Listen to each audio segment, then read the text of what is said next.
Vamos a iniciar con el espacio de entrevista. El fin de año para muchos se convierte en una oportunidad para reflexionar sobre las vivencias, experiencias, aprendizaje y sobre todo para plantearse nuevos propósitos o nuevos retos para el año que viene. Durante este 2016, las autoridades destacaron una leve disminución en los hechos de violencia. Sin embargo, aún hay familias que resienten la pérdida de alguno de sus seres queridos. Los ataques directos a los agentes de la policía también han hecho noticia. Hasta la fecha suman 46 elementos de la corporación asesinados y el incremento entre enfrentamientos de pandillas y miembros de seguridad nacional. El tema económico también marcó la agenda informativa. Han sido necesarios los consensos para hacerle frente a la falta de liquidez en las finanzas públicas. Una de las decisiones que ha generado posiciones encontradas es la aprobación de la entrada en vigencia del aumento al salario mínimo a partir de enero, tanto para el sector urbano como para el sector rural. Al finalizar el año vale la pena tomarse unos minutos para hacer una reflexión sobre los temas más relevantes del país, pues nos competen a todos, y también replantearnos nuevos retos para el 2017. Para abordarlo desde el punto de vista cristiano, esta mañana nos acompaña el pastor Javier Domínguez. Bienvenido, pastor, y muchísimas gracias por acompañarnos. No, para mí es un privilegio estar aquí con ustedes y la verdad que gracias por esta invitación. Y bueno, yo decía, vamos a abordar los temas de país en general, pues algo que nos compete a todos. El tema de la violencia, las autoridades han destacado una disminución en los hechos violentos. ¿Cómo deberíamos nosotros valorar esta situación? Yo creo que hay que tener quizás un poco de cuidado, y no quiero definitivamente en ningún momento presentarme como fatalista, sino que tenemos que ponerlo en contexto. El año pasado, para este año, El Salvador aumentó un 28% su tasa de violencia en El Salvador. A nivel internacional eso significa que El Salvador, o San Salvador como ciudad, se encuentra ya dentro de las 5 ciudades más violentas del mundo. Entonces, que haya una leve disminución en la violencia, claro que nos alegra cómo se escucha, pero si lo ponemos en el contexto de que somos probablemente o estadísticamente la 5ª ciudad más violenta del mundo, entonces habría que ver si realmente eso es algo que se logra ver o algo que logra disminuir esa tasa. Nosotros de hecho tuvimos la tasa más alta de violencia y asesinatos en el mundo como ciudad. Entonces, el que haya leve disminución, claro que nos alegra y debería alegrarnos a todos los salvadoreños. Sin embargo, hay que ponerlo en contexto, ¿verdad? Porque sí hay mucho por hacer, hay muchas cosas que se tienen que hacer, obviamente según las diferentes organizaciones que les corresponde, el Estado, en la parte que le corresponde, a nosotros en las familias, la parte que nos corresponde, al ciudadano en general, todo. Así que de alguna manera, pues aunque cerremos con una disminución en violencia, lamentablemente, como hace muchos años se dijo, un periodista precisamente lo dijo, jamás va a haber paz en el corazón, jamás va a haber paz en una nación, en una ciudad, hasta que no haya paz en el corazón del hombre. Y realmente así es, o sea, diciendo, nosotros lo podemos ver y una vez más digo, qué alegría, qué bueno, pero hay mucho más que hacer, bastante más. Y es que la tendencia en general, pastor, diría yo que es que como ciudadanos culpemos a los demás por todo, y siempre decimos es que el gobierno no está haciendo esto, es que el problema viene por parte de las autoridades de seguridad que no ejercen suficiente presión, es que los centros penitenciarios también están saturados de personas, y empezamos a buscar de dónde viene todo el problema y se nos olvida, bueno, y nosotros como ciudadanos, ¿cuál es nuestra parte? Entonces, ¿cómo deberíamos reflexionarlo desde ese punto de vista y qué nos deberíamos replantear justo ahora que estamos ya por iniciar el 2017? Sí, en la Biblia, precisamente, es obviamente el tema que me compete a mí, desde un inicio Dios estableció que todo lo que es justicia, la equidad, la integridad, lo que hoy en día se llaman valores, la Biblia le llama virtudes, eso se establece y parte de la familia. Es decir, aunque entendemos que cada uno de los sectores sociales tiene una función que realizar dentro de la sociedad, la familia tiene una función muy importante que realizar. ¿Cómo nosotros esperamos que los jóvenes o que los adultos tengan ciertas virtudes si en las mismas familias tal vez no se les presenta o no se les enseña? Lamentablemente hay muchos factores que están influenciando a que la familia se desintegre y no a favor de la familia. Temas delicados y sensibles como por ejemplo el aborto, como por ejemplo el divorcio, que es un mal social, y así en general muchos temas más que están afectando a la familia, lo que están provocando a final de cuentas es hipotecando las virtudes de una sociedad. Eso es lo que se hace, porque cuando un joven viene y ve algo en la sociedad que está haciendo, tal vez la política, tal vez a nivel de educación, o tal vez a nivel de trabajo, a nivel laboral, ¿cómo él puede juzgar que eso es bueno, que eso es malo? La cultura no te enseña eso, la familia te lo enseña. De hecho, hay datos importantes. Por ejemplo, hay un país que se ve claramente la influencia de la familia en la sociedad, que es Nueva Zelanda. En Nueva Zelanda actualmente hay dos grupos de personas. Están los indígenas neozelandeses y todos los inmigrantes europeos.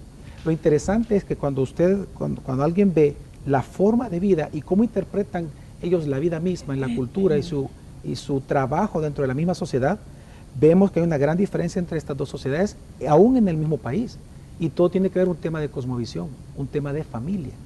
Las familias se creen, incluso nosotros lo vemos con muchos ejemplos en la Biblia, y hoy en día pues muchos expertos hablan de esto, que en los primeros de 5 a 7 años en la vida de un niño es donde prácticamente aprende el 80% de las costumbres que va a tener toda su vida.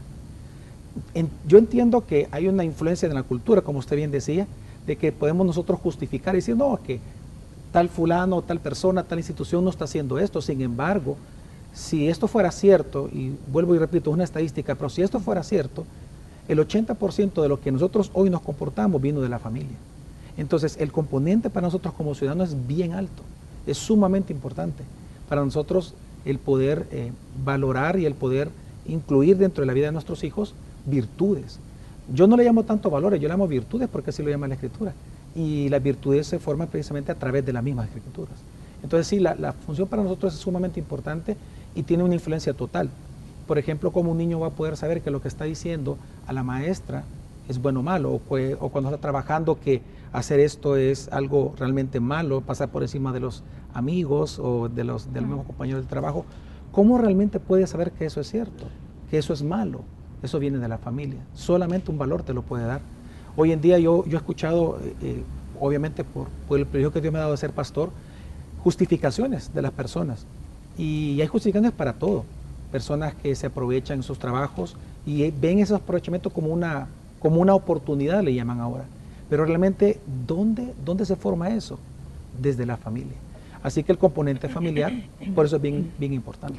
Ahora, si usted menciona que el componente familiar es vital para que funcione la sociedad, ¿cómo solventar el problema de migración que tenemos? Por ejemplo, el hecho de que ya hay cientos o miles de familias acá en El Salvador desintegradas, padres que se han tenido que ir a Estados Unidos en busca de mejores oportunidades para sus hijos, para su núcleo familiar, y que ya no han podido regresar, pérdidas que se ha tenido también humanas de personas que han querido viajar a los Estados Unidos y lamentablemente han fallecido en el trayecto, han sido víctimas de violaciones. ¿Cómo sanar ese problema que ya tenemos?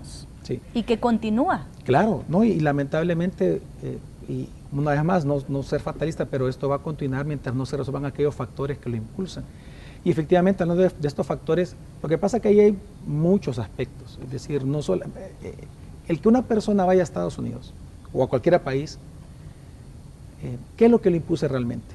Tal vez una mejoría económica, tal vez como se está dando en este momento, que es la inseguridad, y que familias incluso de la iglesia se han tenido que ir a otros países en Sudamérica, por ejemplo, es un caso muy claro en este momento, que se fueron no porque no tenía trabajo, ambos tenían trabajo, se fueron exclusivamente por cuestiones de violencia en el sector donde vivían y donde trabajaban, amenazas, extorsiones. Entonces, cuando nosotros escuchamos las razones de aquellas personas que se van a estos países a buscar un mejor futuro para sus familias, realmente entonces entendemos que hay otros agentes que tienen que participar para solventar esa situación. Ahí no solamente entra, número uno, la familia, obviamente, sino que ahí entra el Estado mismo.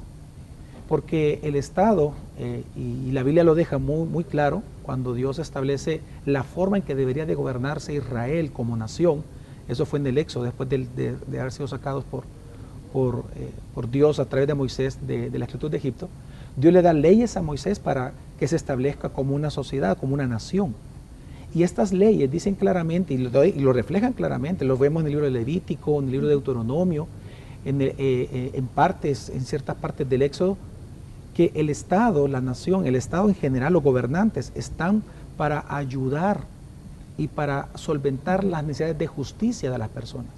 Entonces, si las personas están yendo por problemas o por situaciones injustas que están viviendo, como el tema, bueno, un tema de moda, los bajos salarios, la inseguridad, la violencia, si vemos otros factores, entendemos entonces que el Estado tiene una función bien importante. Que el Estado no está para controlar tu moral, no está para controlar tu vida, el Estado está para solventarte las situaciones de injusticias que estás enfrentando, tus necesidades de justicia principalmente. Por eso es que en Romanos 13 a las autoridades se les llama que son servidores de Dios, pero se les llama que son servidores de Dios indistintamente quienes estén, pero específicamente porque están para ayudar a que se establezca la justicia que Dios quiere en cada nación. Entonces, si el problema de la seguridad, de la inseguridad, de la violencia, por el cual una persona se va, entonces el Estado ahí tiene que hacerlo, porque no somos los ciudadanos los que vamos a sacar armas y no vamos a estar matando entre nosotros, ya es el Estado. Entonces aquí ya son temas mucho más grandes, cuando hablamos de inmigración, son temas mucho más grandes y mucho más complejos que solamente la familia, entra específicamente el gobierno. Este año también hubo investigaciones importantes, supuestos actos de corrupción en el caso de varios exmandatarios de la República. ¿Considera usted que se está dando un paso importante y necesario en lo judicial? Sí, yo particularmente, personalmente, creo que sí. ¿Por qué? Y aquí espero, obviamente, no herir susceptibilidad, sino que hablar de los hechos que están ocurriendo. En Proverbios, dice la Escritura, que para Dios, dice, no es justo y no es bueno que se le dé preferencia al impío en demérito de las necesidades de los inocentes. ¿Qué está diciendo Proverbios?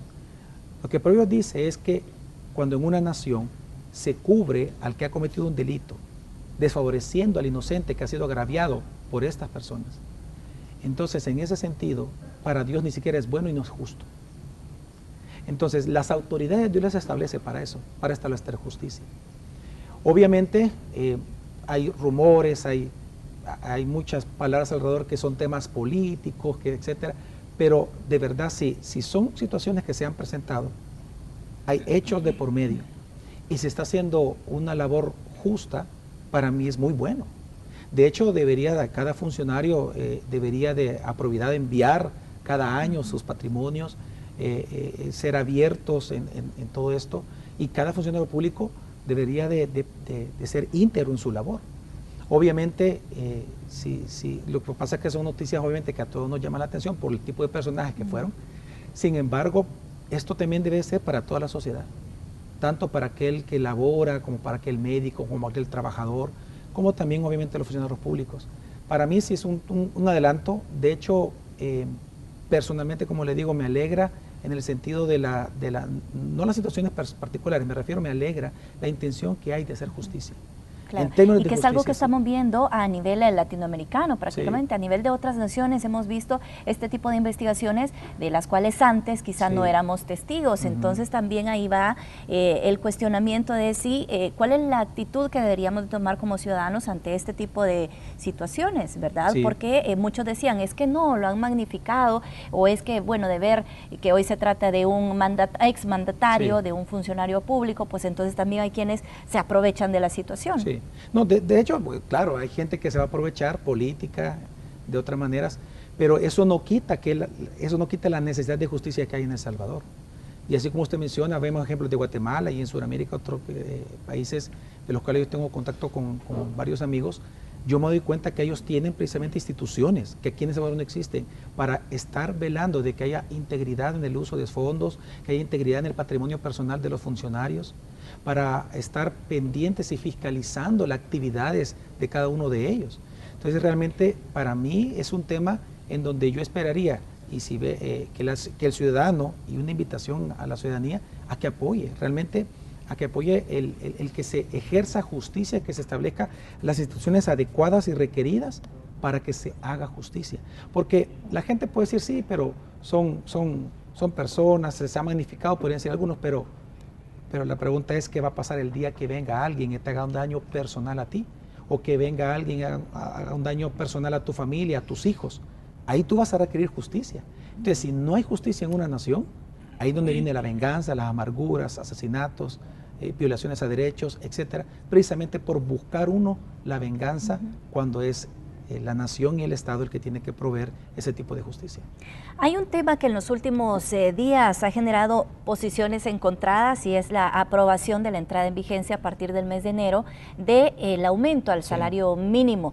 Bueno, de hecho todavía tenemos la postura de la empresa privada que dicen, bueno, habrá despidos, seguramente esto va a tener repercusiones importantes para el país. ¿Cuál es la posición de ustedes como Iglesia Cristiana también en torno a esta situación? Conocíamos también la postura de la Iglesia Católica que decía es un tema de justicia.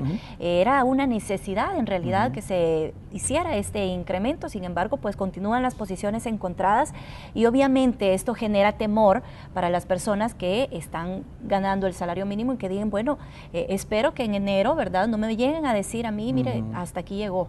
Sí, no, y como usted lo decía, es un término de justicia, y si volvemos al tema, al inicio de la entrevista, ¿cómo definimos esa palabra? Es decir, por lo que para algunos es justo, para el empresario tal vez no es justo. Antes de responder en general, de hablar de este tema, mi opinión particular y como iglesia, nosotros como iglesia cristiana también, en la iglesia que represento, en este momento nosotros nos alegramos de que, como dice la Escritura, el obrero es digno de su salario. La gente que trabaja es digna. Cuando alguien trabaja, en el caso suyo aquí en la entrevista y en el caso de cada persona en el lugar donde trabaja, tenemos que entender que es uno el que está prestándole servicio a una institución. Uno está haciendo uso de su cerebro, está haciendo uso de sus habilidades, de su tiempo, precisamente para la institución. El obrero es digno de un salario justo, de un salario digno, de un salario que le permita vivir. De manera particular, yo me alegro el que se aumente el salario. Obviamente, si escuchamos a la cantidad de gremios y de empresarios que hay, para mí es normal el que se diga esto, pero yo veo también ahí algunas cosas que creo que es relevante mencionar. Número uno, parte de la molestia de ellos, entiendo, según he estado leyendo algunas noticias, no es tanto el hecho de que se aumente el salario, porque ellos saben de que es necesario aumentar el salario. Hay dos puntos que ellos ven como necesarios haber abordado. Número uno, que es una imposición, nunca se les hizo partícipe a ellos como empresarios de esto. Y número dos, el hecho de que se haga una cantidad alta de una sola vez. Para algunos hubiera sido mejor, y ahí sí entiendo a los empresarios, de manera escalonada, porque ellos se programan en sus costos y en sus gastos para ir logrando pagar la planilla. El problema de que viene por ley una imposición en donde no fueron consultados, obviamente es grande, porque ellos ahora tienen que, por ejemplo, el que estaba leyendo que los de la zafra, el salario va a aumentar un 102%. Obviamente para un empresario eso se refleja en sus costos. Ahora, hay un tema en donde tal vez probablemente no les vaya a gustar mi opinión, pero creo que es importante mencionarlo. Por un lado, obviamente, una vez más reitero, entiendo el que el empresario esté molesto porque no se lo tome en cuenta y porque va a afectar sus utilidades. Pero por otro lado, la pregunta es si realmente sus utilidades van a bajar de tal manera que él no va a percibir ninguna ganancia. Ya es un tema de integridad y de justicia. A nadie le gusta ganar menos. Es como que a usted le dijeran, mira, a partir de mañana vas a ganar menos. O sea, a nadie le gustaría. Sin embargo, en un país en el cual estamos con tantas dificultades en este momento, con tantos problemas y con tantas necesidades, creo que ganar, obviamente, una cantidad que nos permita vivir dignamente es aceptable. Y si esto va a afectar la utilidad del empresario, pero aún así va a tener utilidades, ¿por qué no? Es decir, un empresario cristiano, me extrañaría a mí, realmente, particularmente, que un empresario cristiano venga y forma parte de toda una algarabía en la sociedad diciendo de que no es justo.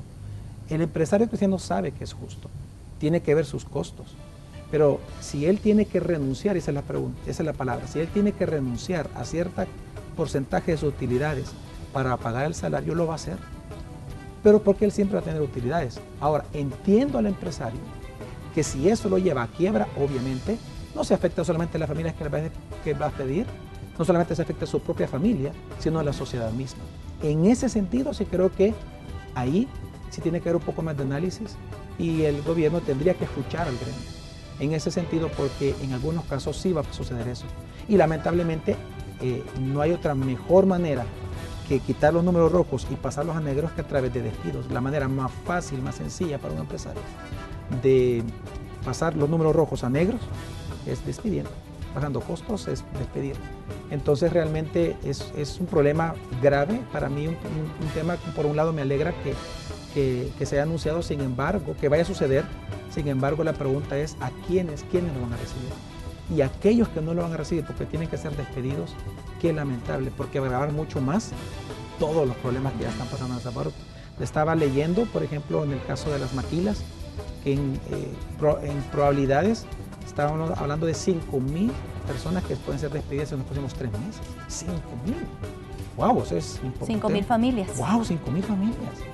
Importantísimo dato, o sea, es algo que no hay que pasar por alto, algo que hay que analizar, pero como repito, para mí el hecho de que el salario sea aumentado es necesario, es justo y hasta había tardado, pero creo que la manera que se está realizando, todavía hay aspectos que hay que analizar cuidadosamente. Y esto tiene que ver con el tema económico. Hay que tener en cuenta que, por ejemplo, el presupuesto general de la Nación no se logró consenso. Es un tema que quedó pendiente para el 2017. Así que parte de eso vamos a estar abordando cuando regresemos de la pausa comercial. Quédese con nosotros. Gracias por continuar con nosotros. Esta mañana en el espacio de la entrevista estamos haciendo algunas reflexiones sobre lo que ha ocurrido en este 2016 y bueno, el planteamiento de propósitos para el 2017 desde el punto de vista cristiano. Justo antes de la pausa, Pastor, conversábamos sobre el tema económico. El presupuesto general de la Nación ha quedado como un tema pendiente hasta para el 2017, otro de los casos en los que no se logró consenso. Sí, no, y es urgente que se logre consenso. Entiendo que hay un tema político de por medio, pero una vez más, si hablamos desde el punto de vista bíblico y cristiano, entre más se retarde ese presupuesto, esa aprobación y ese consenso, la sociedad sufre muchísimo. Yo, y se lo voy a comentar, lamentablemente en la iglesia yo lo que veo es bastante indignación de parte de muchas personas aquí en El Salvador, precisamente por la situación que están viviendo.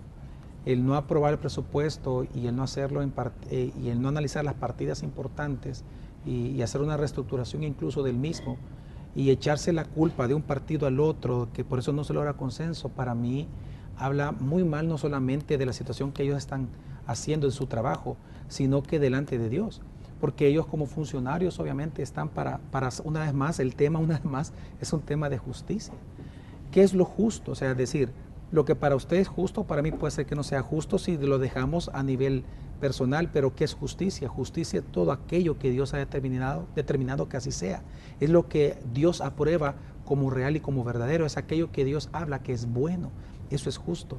Entonces, para mí, el tema de la no aprobación actualmente del presupuesto aflige a la sociedad, hace que no llegue el dinero a donde se debe de llegar con urgencia, y lamentablemente hace que la gente sufra mucho más y que aumente la indignación del pueblo salvadoreño y en general de la nación entera hacia todos ellos. Y hay sectores que definitivamente se han visto más afectados que otros. El caso del sector salud, por ejemplo, que han sido protagonistas de múltiples protestas a lo largo de este año y que muchos dirán, bueno, tienen razón de protestar porque no se les está entregando un dinero que ya se les había prometido, pero también está la parte de los cientos o miles de usuarios que se quedaron sin atención médica necesaria en ese momento. ¿Cuál sería entonces la respuesta que se le puede dar a todas esas personas que se vieron afectadas? Está por el otro lado el sector salud, que también ellos tienen su postura muy clara y que se han visto afectados porque el tema económico sigue preocupando, ¿verdad? Y vemos esta situación, bueno, no se aprobó ni siquiera el presupuesto general de la Nación, o sea que continúan a la expectativa. Concluye este año y ellos sin una respuesta. Sí, no, y en el tema de las personas que salen a levantar su voz, yo particularmente no creo que sea negativo el hecho de que ellos levanten su voz siempre y cuando no haya violencia. Es decir, si hay violencia, obviamente hay delitos, y si hay delitos hay que actuar con justicia. Sin embargo, ellos tienen el derecho de levantar la voz. Es importante, recordemos de que los funcionarios que están actualmente fungiendo como autoridades, nosotros los elegimos. Por lo tanto, ellos incluso juran que el Estado mismo les pueda reclamar si no hacen bien su función. Parte de este reclamo es lo que estamos viendo a nivel de salud.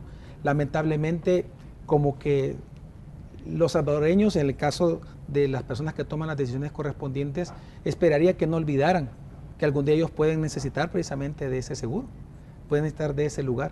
Lamentablemente ellos, tal vez por los seguros médicos que uno logra adquirir y tal vez va donde los médicos privados, obviamente uno puede tener un trato diferente, pero cuando se requiere hacer uso del sistema público de salud, qué importante es darse cuenta de las grandes necesidades que hay y que hay que invertir muchísimo. Para mí las personas tienen derecho a hablar. Yo le voy a decir algo bien importante. A nivel de historia, los cristianos siempre han levantado su voz. Por eso que de alguna manera se nos llama protestantes, porque nosotros protestamos.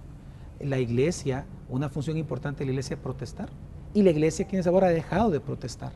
Cuando hablamos de protestas, no me refiero a violencia, no me refiero a ofender, sino que a hacer ver las problemáticas que están pasando y proveer soluciones.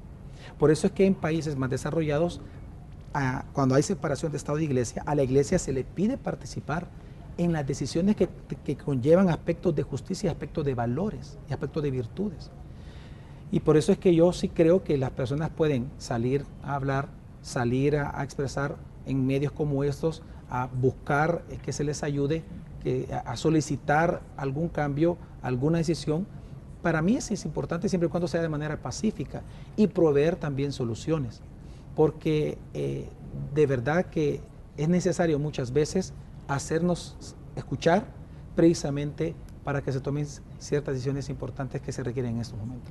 A nivel internacional también hemos sido testigos a lo largo de este año de una serie de situaciones, fenómenos climatológicos que han afectado, están también pues atentados terroristas, una serie de noticias que nos han impactado también a nosotros y que bueno, ¿cuál es la reflexión que se puede hacer viéndolo desde ese punto de vista como global de todo lo que está ocurriendo en el mundo en este momento? Ahí ya entramos a un tema diferente, ahí es un tema de esperanza.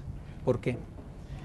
Porque en cuestiones climáticas, como obviamente también nosotros entendemos a nivel nacional de los problemas y conflictos que hay, no podemos olvidar que aunque hay personas involucradas en temas de nación, Dios es soberano y Dios es el providente.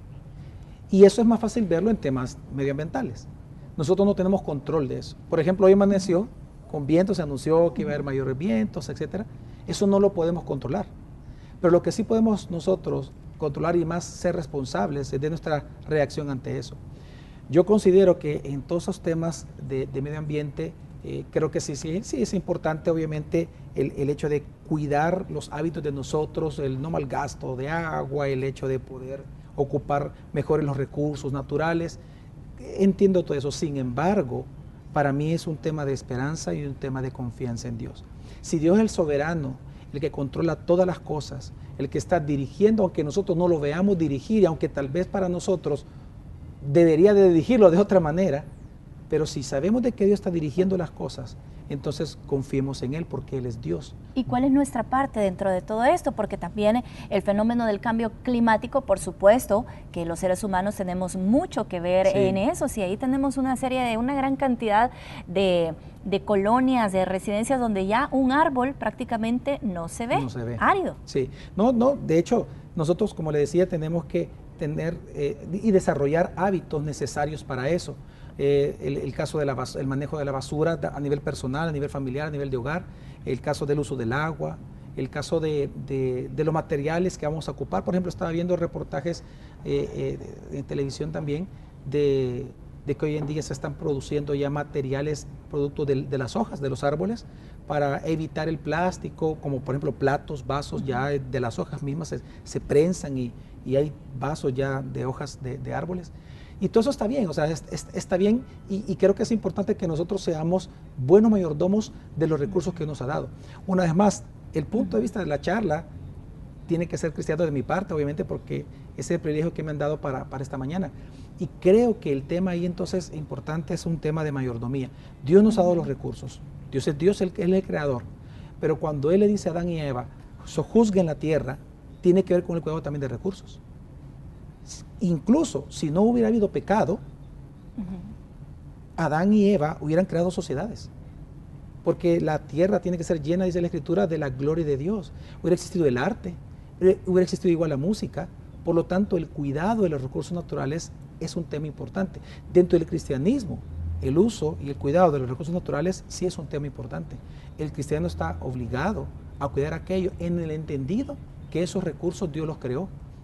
Por lo tanto, así como uno cuida a sus hijos, así como cuida a la familia, uno debe cuidar el mundo en el cual uno vive.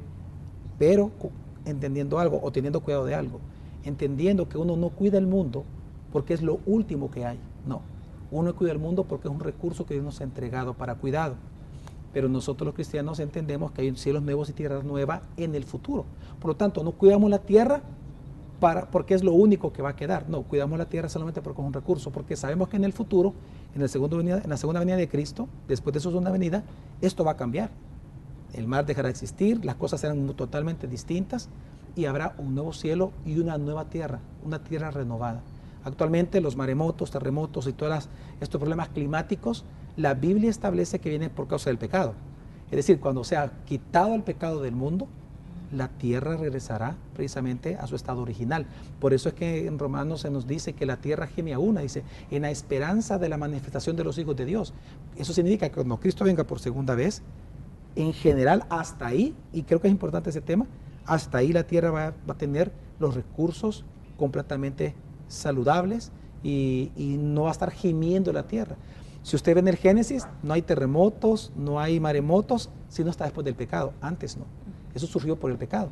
Entonces, por eso creo que es importante lo que le decía. Nosotros no podemos, como seres humanos, decir, vamos a cuidar la tierra porque es lo último que hay, porque eso sería que entonces nos convertiría en existencialistas. Nosotros somos cristianos. Entonces, nosotros cuidamos la tierra solamente porque es un recurso, pero a sabiendas de que lo hacemos para glorificar a Dios y para honrarlo a Él. ¿Cómo deberíamos vivir los salvadoreños, pastor, estas festividades, este periodo de fin de año? Yo sé que ya muchos estarán pensando en el estreno, en que las uvas, bueno, las compras de última hora. Sí. Nosotros acá reportamos también la cantidad de personas que ya andan en las calles buscando las uvas, las manzanas, preparando su hogar para reunirse seguramente en familia. Algunos queman pólvora, que hemos insistido acá también en el cuidado que se debe tener, sobre todo cuando hay niños en casa. Y bueno, muchos se estarán preparando de esa manera, pero ¿cuál debería ser la forma en la que realmente deberíamos vivir este cierre de año? Número uno, principalmente creo que es un tiempo de mucha reflexión. Tenemos que reflexionar, porque estamos en momentos de crisis. Es importante la reflexión. Aquello que dejamos de hacer y que teníamos que haber hecho en el año, hay que reflexionar sobre eso. También hay que reflexionar sobre aquellas cosas que no tuvimos que haber hecho, pero las hicimos. Entonces, ambas cosas tenemos que reflexionar a nivel de familia, a nivel personal. Para mí son tiempos de mucha reflexión, son tiempos importantes en donde uno, obviamente por ser un año nuevo, uno tiene unas nuevas esperanzas. Entonces, pero es importante reflexionar. ¿Por qué? Porque si nosotros no trabajamos en aquello nuestro que nos trajo sufrimiento este año, el próximo año, aunque sea nuevo, eso mismo que provocó sufrimiento este año nos lo va a volver a provocar el próximo año, porque no hemos trabajado en ello. Por ejemplo, en el caso de una persona que tiene resentimientos fuertes en su corazón o que tiende mucho hacia la ira en su familia, si él no reflexiona sobre esto, si él no se deja gobernar por Dios en esa área, obviamente esa misma ira, ese mismo resentimiento, esa misma falta de perdón, lo va a afectar en este nuevo año. Entonces, para mí, en primer lugar, tiene que ser un tiempo de reflexión. Un tiempo de reflexión a nivel espiritual, a nivel personal, a nivel familiar, de cosas que tendríamos que haber hecho y de cosas que no tendríamos que haber hecho. Y qué es lo que tenemos entonces que hacer este próximo año. En segundo lugar, no solamente entonces de reflexión, sino que también es un tiempo para nosotros poder establecer, más que propósitos, determinaciones importantes. Yo entiendo que en esta época es muy de moda la palabra propósito, que nos proponemos cosas. pero tenemos que entender que nosotros, por nuestras propias fuerzas, no podemos lograr aquellas cosas que nos proponemos, no siempre. Y que estos propósitos tenemos que tener el cuidado de ver si no son ambiciones. Y este tema es bien delicado. No es lo mismo algo que yo necesito a algo que yo deseo. El querer y el desear son dos cosas diferentes. A final de año, lamentablemente, muchos ponen como propósitos ambiciones. Y eso es peligroso porque la ambición no es una virtud. La ambición es un vicio, es un veneno. Y las ambiciones personales hacen que se dividan las familias. ¿Y cuáles son las principales ambiciones que por lo general nos proponemos? Lo que pasa es que en estos momentos en los cuales, como está el país, podemos confundir nosotros propósitos genuinos con ambiciones, o al revés, ambiciones como con propósito. Por ejemplo, mayor dinero, mayor riqueza, mayor poder. Raíz de todo lo malo es el amor al dinero. Y realmente yo no estoy hablando de que es malo tener más dinero. Obviamente, repito, me alegra lo del salario en el contexto en que lo propuse, el aumento de salario. Sin embargo, tenemos que entender que las ambiciones es un veneno. La palabra ambición viene del latín ambira, y esta de donde viene la palabra ambivalente. Esta palabra en latín surgió con los griegos y luego Roma lo puso de moda. Y voy a ocupar algo que se ocupaba en aquel momento, y es que los políticos, por eso en aquel momento de Roma, ellos hablaban de la ambición como una virtud, porque la ambición siempre se ha visto en aquellos momentos como una virtud en el sentido que si tú quieres algo a cualquier costo, lógralo. Entonces, en un nuevo año, en un país donde hay violencia, donde hay escasez, donde hay injusticias, nosotros podemos proponernos cosas, pero si eso tiene que ver con ambiciones, mejor abstengámonos. Ahora bien, la Biblia sí ocupa la palabra ambición en términos positivos. La misma palabra es ocupada por el apóstol Pablo cuando habla de que tenemos que ambicionar las cosas de Dios. Entonces, ¿qué significa? Que hay un tipo de ambición que se puede volver problemática y un tipo de ambición que es correcta. Para este nuevo año, mi propuesta también y mi invitación es que de alguna manera, si van a soñar, si se van a proponer algo, que sea aquello que esté de acuerdo con la palabra de Dios. Porque la Escritura dice que todo lo que Dios nos da, no es añadido con ello ninguna tristeza alguna. Pero todo aquello que proviene del mundo, obviando a Dios, sí representa una ambición personal y sí trae problemas. Precisamente hay rupturas de familias, hay problemas familiares. Entonces yo sí creo que es importante iniciar un nuevo año con gozo, con alegría y con esperanza. ¿Pero esperanza en qué?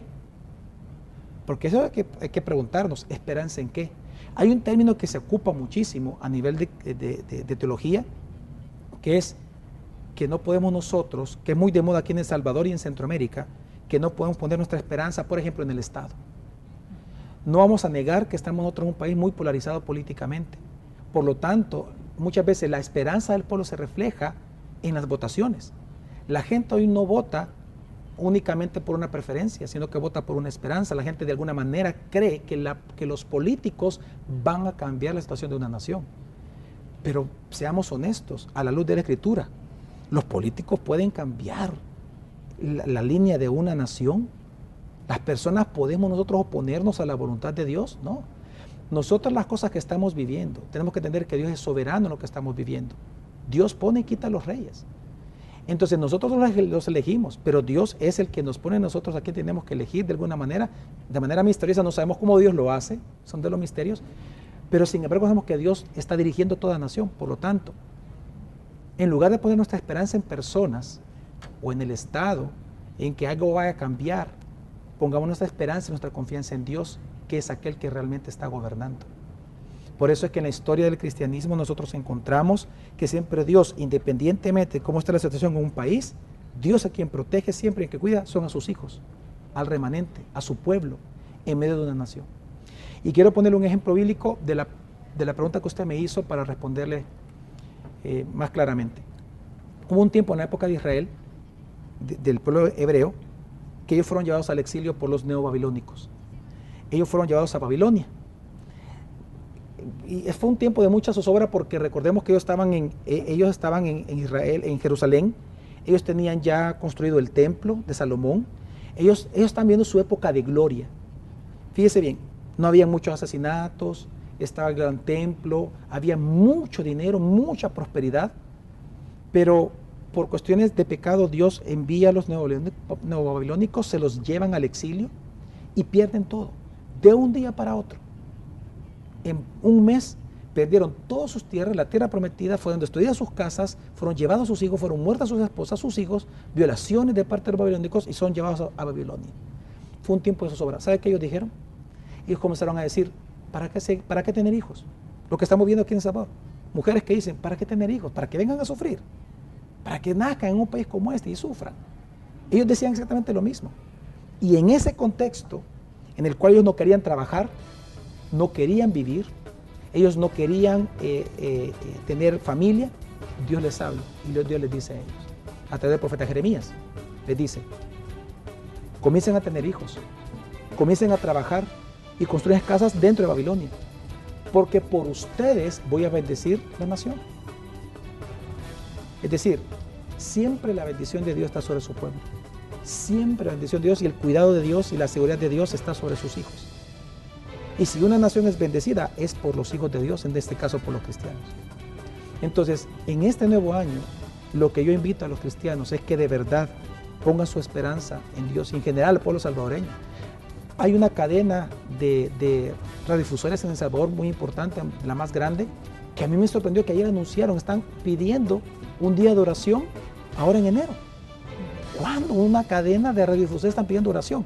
Pero los felicito, porque estamos en un momento tan trascendente en nuestra nación, histórico a nivel de problemas, que si hemos tocado fondo, estamos tocando fondo, entonces volteemos a ver hacia arriba, a aquel que nos puede sacar del hoyo, y su nombre es Jesús. Así que tiene que ser un tiempo de mucha esperanza, pero esperanza puesta en Dios.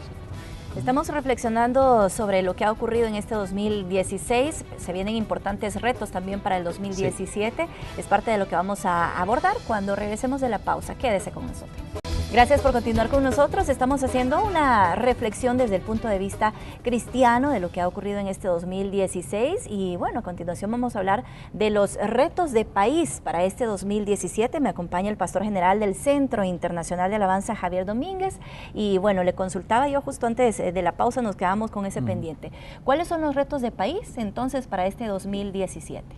Tema de seguridad.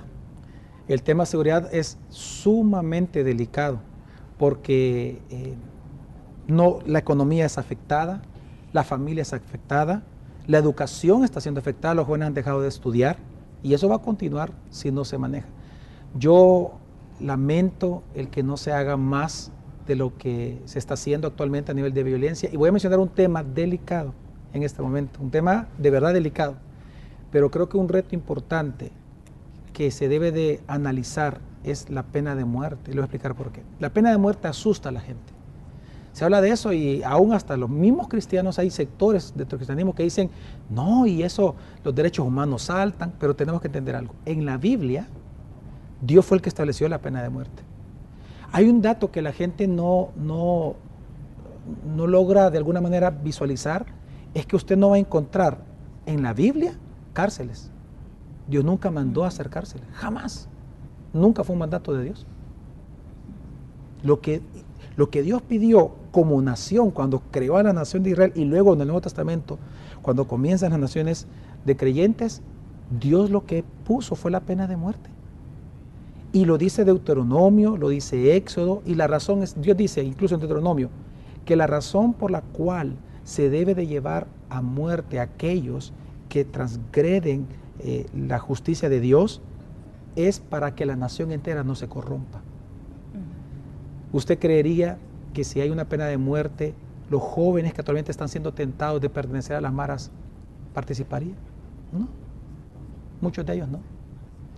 Es más, muchos personas que están en posiciones importantes dentro del gobierno o dentro de la sociedad en general, en cualquiera de sus gremios o profesiones, no se atreverían a corrupción si hubiera una pena de muerte. Entonces, ¿y cuáles serían los casos desde su punto de vista justificables para la aplicación de una pena de muerte? Ya están en la Biblia enumerados. En la Biblia incluso se habla en términos de asesinatos, en términos de robos, pero a niveles ya de cuando se les quita a una persona todas las cosas. Ahora, aquí en El Salvador, yo ya siendo honesto, tendría que ser a niveles de asesinatos y a niveles de crimen organizado. Debería de establecerse. Pero obviamente es un tema que a nadie le gusta hablar. Somos muy pocos los que lo hablamos públicamente por lo que genera esto, pero a mí no me da vergüenza ni pena porque está en la Escritura. ¿Sabe cuándo surgió la cárcel? Precisamente cuando Israel estuvo en Babilonia. Ellos ven que ellos tenían cárceles y luego se establecen más adelante en los siguientes imperios. Y hasta el día de ahora se establece la cárcel, pero seamos honestos, en las cárceles lamentablemente en lugar como se está haciendo en este momento, en lugar de ayudar a las personas, se vuelven más problemáticos muchas veces. Aquí se ha hablado mucho de rehabilitación.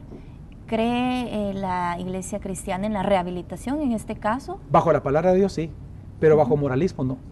Si nosotros vamos a enseñarle a un reo solamente a trabajar y a enseñarle valores por enseñarle valores, su corazón no cambia.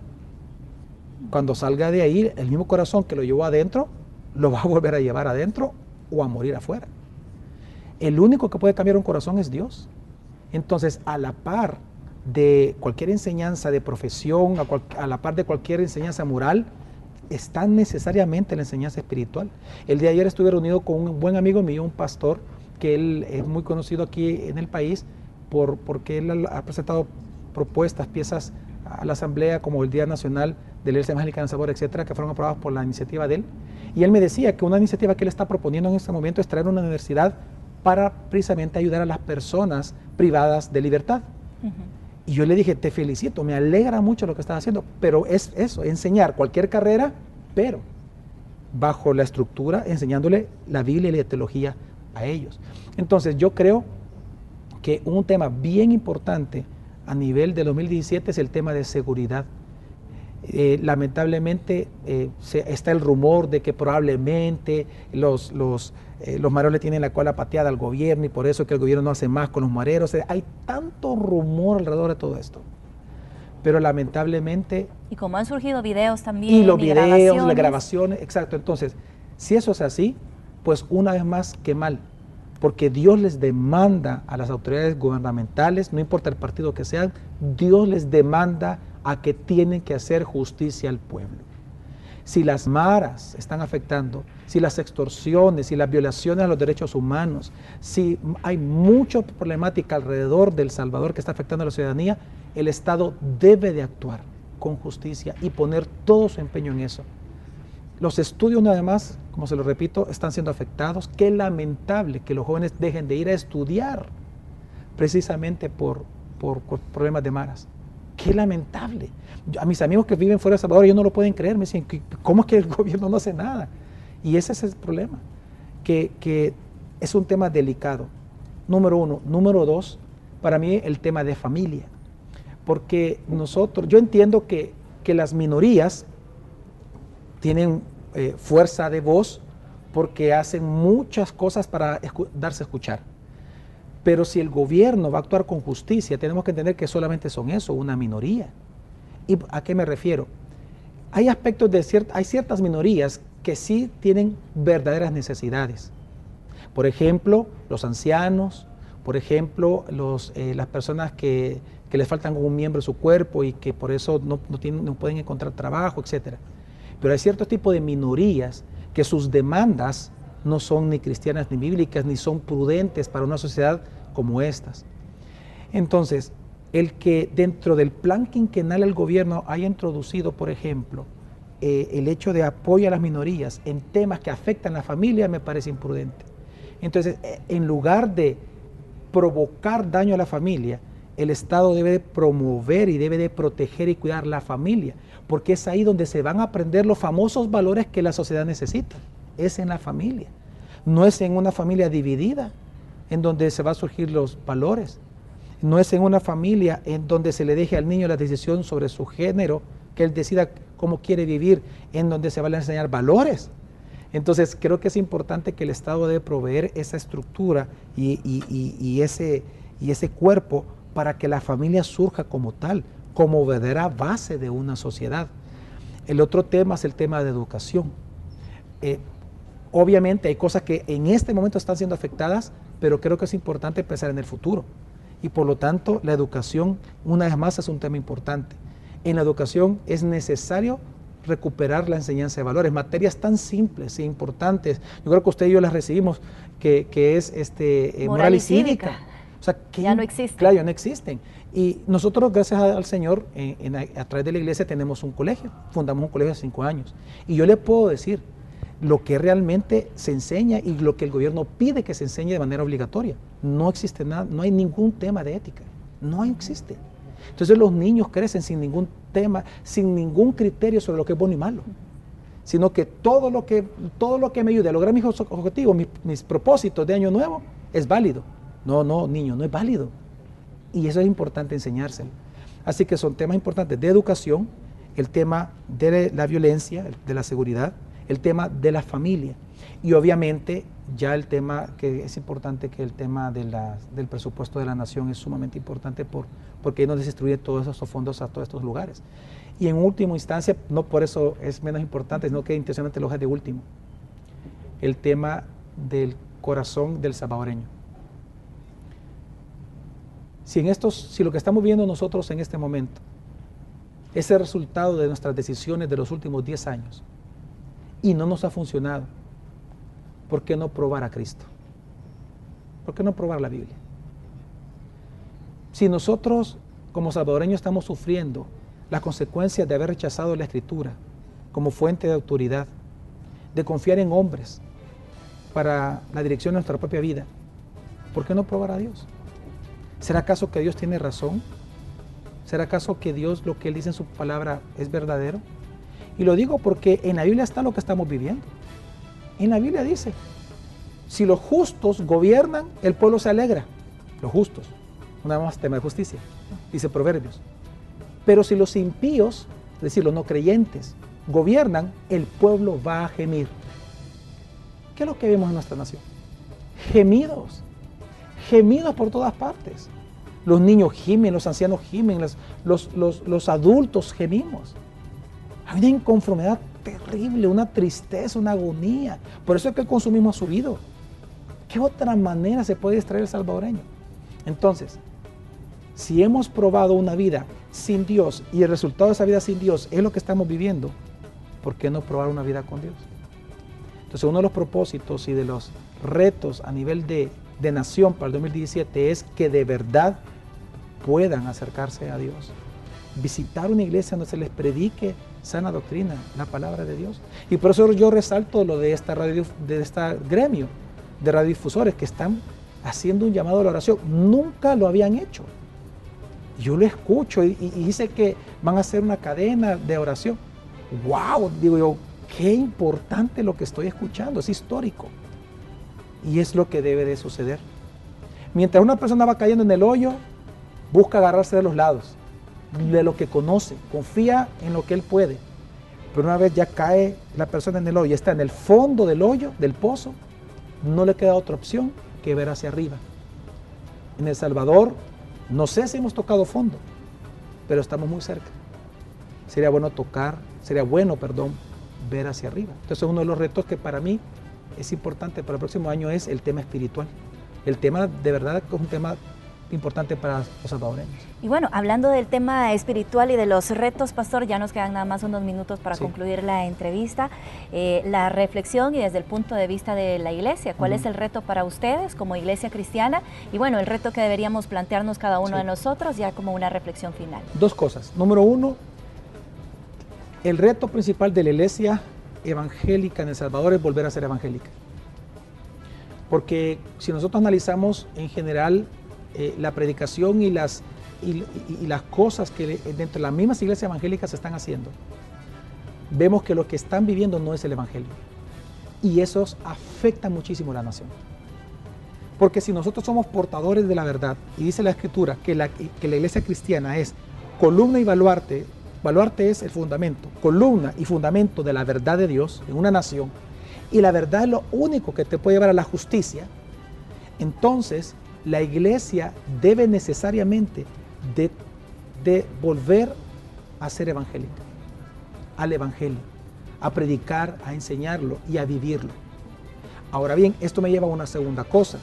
Es necesario que la iglesia, por lo tanto, no solamente venga a volver a predicar el mensaje necesario, ya no temas de prosperidad, ya no tratar de robarle el dinero a los feligreses, ya no de hacer de ciertos abusos que se cometen, ya no de que aquí el pastor, yo soy el semidios de la iglesia y me tienen que... No.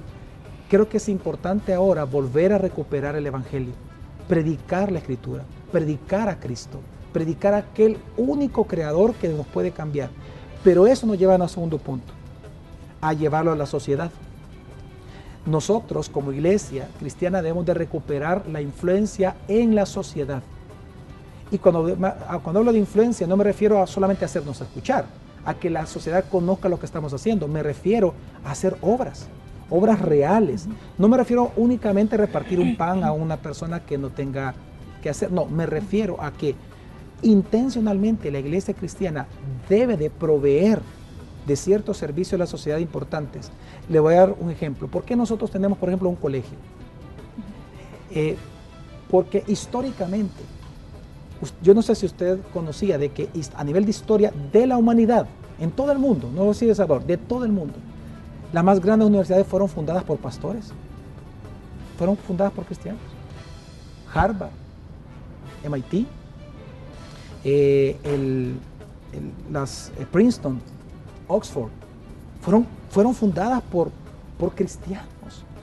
Obviamente cuando fue fundada Oxford, fueron los dominicos. Entonces, ¿qué estoy tratando de decir? Los colegios, cuando después de ciertos concilios de Nicea, comienza la iglesia católica romana a establecer sus iglesias en diferentes países, se les pedía que a la par del templo siempre estuviera un colegio. Porque precisamente la iglesia cristiana en general debe de influenciar. Y de ahí surgió no la costumbre, sino que la necesidad de que donde hay una iglesia cristiana, donde hay una iglesia verdaderamente que predica el Evangelio, debe de haber obra social que afecte a la sociedad, universidades, colegios, probablemente unidades de salud, etcétera, etcétera. Entonces, el reto entonces de la iglesia evangélica se lo voy a resumir en unas palabras de Jesús. Ser sal y ser luz.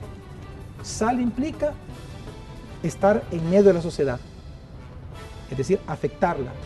Ser luz, ser un ejemplo de cómo vivir el Evangelio a la sociedad misma. Ser sal es esto, involucrarnos los cristianos y afectar con la palabra de Dios a cada sector. Pero ser luz, como aquí hay luz en este momento, en este staff, precisamente, es de separarnos de cierta manera que las personas puedan ver cómo es una vida bajo el Evangelio. Entonces el reto de la iglesia evangélica, de la iglesia cristiana, es ser cristiana de verdad, ser sal y ser luz para la sociedad salvadoreña que tanto lo necesita. ¿Verdad? Quiero agradecerle por habernos acompañado, pastor, esta mañana y bueno, desde ya felices fiestas de fin de año y lo mejor para el 2017. Gracias igualmente para ustedes también. Muchísimas gracias. Nosotros vamos de inmediato con la segunda entrega de noticias. Gracias por habernos acompañado en el espacio de entrevista.